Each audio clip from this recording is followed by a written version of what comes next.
You ever have that one person in your family who can hijack a whole room with one dramatic sigh? Yeah, that was my sister Emma. And before you come for me, listen, she actually was sick when we were little. She was born early, tiny, hooked up to machines, the whole thing. So my parents did what parents do. They protected her. They hovered. They panicked at every cough. And I understood that. I really did. But then Emma got older and healthier and normal. Except she kept the sick role because she learned something early. Being sick meant attention. Being sick meant gifts. Being sick meant the world stopping for her. And the worst part, her pain had perfect timing. Always during my moments, never during hers. My soccer game, pain. My graduation rehearsal, pain. My first real promotion announcement, pain. And every single time, my parents would drop everything to run her to the ER. And every single time, the doctors would find nothing. But Emma would still walk out like a queen who got what she came for. And I know how that sounds. I know. So I tried to ignore it for years, until the money started. Because after she turned 18, she started telling my parents this story. My doctor prescribed a new medication. Insurance doesn't cover it. It's expensive, but I need it. And my parents, still living in fear of losing her, would pay every time. 200 here, 300 there, sometimes 500. They started calling it the medicine fund, like it was a sacred thing, like it was unquestionable. And I wanted to believe it. I really did. But then I noticed something. Emma always had new things. New makeup, new outfits, new nails, new bags, new shoes. And somehow, she never had a single pharmacy bottle lying around. Not even one. So one day, I asked her super calmly, "Hey, what's the name of the medication?" And she froze. Just for half a second. Then she threw out something generic. "It's a prescription. You wouldn't know it." And I said, "Okay, what pharmacy do you use?" And she snapped, "Why are you interrogating me? Are you jealous?" Jealous? Because I asked a question? And that's when I knew this wasn't about medicine. This was about control and attention and money. So I did something I had never done before. I started tracking patterns, because Emma always had patterns. She always used the same phrases, the same timing, the same urgent panic. She'd ask for money right after a family event, especially when people had complimented me. She'd wait until my parents were in a good mood, then drop the bomb. "I'm scared. I don't want to end up in the hospital again. I need the meds." And my mom, every time, would crumble. So I stopped arguing, and I started watching. And last month, the moment finally happened. We were at my aunt's birthday dinner, whole family there, and everyone was talking about my job, how I'd been doing well, how proud they were. And I saw Emma's eyes change, that tiny shift, like she was thinking, "Nope, not tonight, not her night." And right after dessert, she pulled my mom aside.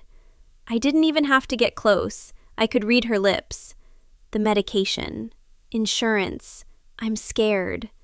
My mom took out her phone, sent the money, and Emma, I swear, looked relieved. Not like someone getting help, like someone winning. So later that night, when everyone left, I stayed behind to help clean up, and my mom started crying in the kitchen. And she said, "I'm just so scared something will happen to her." And I felt my stomach drop. Because this is what Emma was using. Fear. My mom's fear. My dad's guilt. Everyone's memories of the NICU. And I couldn't watch it anymore. So I said, "Mom, I need to ask you something." And she said, "What?" And I said, "How much have you given Emma for medicine?" And my mom said, "I don't know, a few times." And my dad said, "It's not your business." And I said, "It becomes my business when I'm watching you two get played." And my mom looked offended, like I had slapped her, and she said, "Don't say that." And I said, "Okay, then let's check." And my dad went quiet, and I watched him hesitate, because deep down, he knew something wasn't right either. So my mom opened her banking app, and we searched through transfers. And at first, it was just a few, then more, then a lot more. And the longer we scrolled, the quieter my kitchen got, because the total wasn't small. It wasn't a few times. It was thousands in 6 months, and my mom's hands started shaking. And she whispered, "Oh my God." And I said, "Mom, what if I can prove she didn't spend it on medicine?" And my dad looked at me like I was a monster, and he said, "You better be careful accusing her." And I said, "I'm not accusing, I'm checking." And here's the thing. My cousin works at a bank, and before you say anything, no, she didn't give me private info. All she did was tell me something basic. If you have the transfers and Emma's account is connected, you can sometimes see merchant names when she spends it. That's it. So we looked, and we saw the purchases. Not pharmacy, not medical, not insurance, no. It was beauty supply, clothing store, salon, online boutique, food delivery, concert tickets. And my mom's face changed like the world cracked. And my dad said, "No, that can't be right." So I said, "Okay, then let's do the simplest thing." And I pulled up Emma's public Instagram because Emma loved posting every little thing she bought. And I started matching dates. Transfer, then next day new nails. Transfer, then 2 days later shopping bag selfie. Transfer, then weekend out with friends, new outfit, tagging the store. And it lined up too perfectly.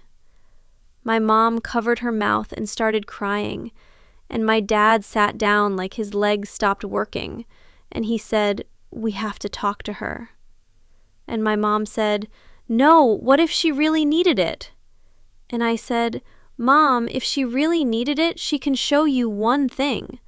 One prescription label, one pharmacy receipt, one doctor note, just one."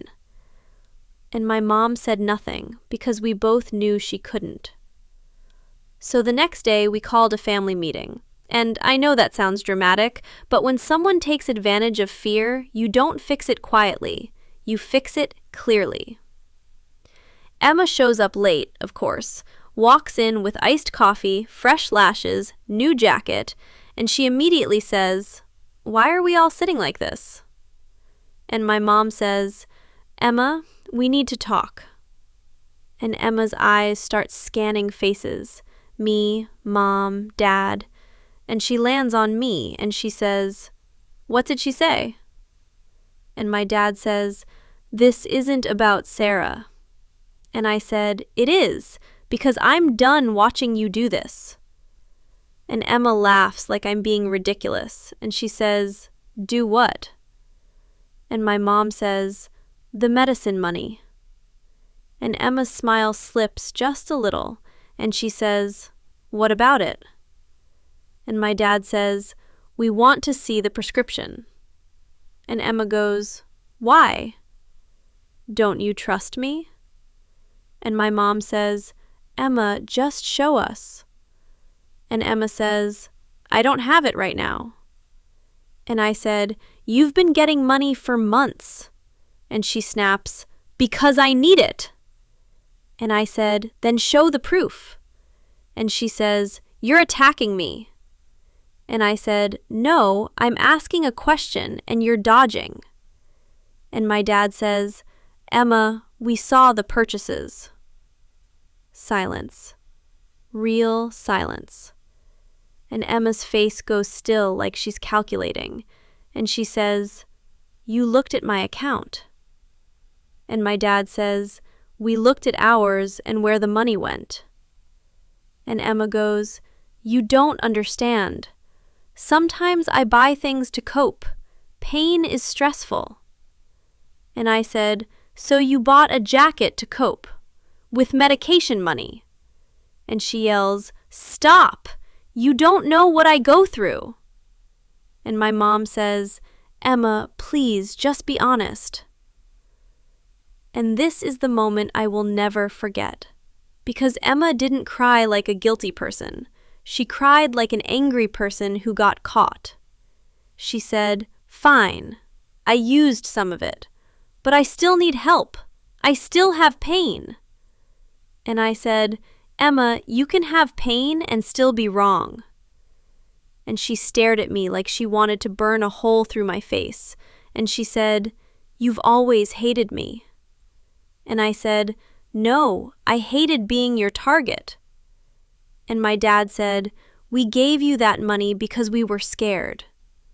And Emma said, "Well, maybe you should be, because you don't know what could happen to me." And my mom flinched like Emma had pulled the trigger on the fear gun again, and I stepped in front of it. And I said, "Mom, don't." And I looked at Emma and I said, "You don't get to threaten people with your health to get what you want." And my dad said, "From now on, no more money unless we see real documentation." And Emma screamed like he had slapped her. She said, "So you're abandoning me?" And my mom whispered, "No, we're setting a boundary." And Emma started throwing every line in the book. "I can't believe you. I'm your daughter. You're letting her poison you against me."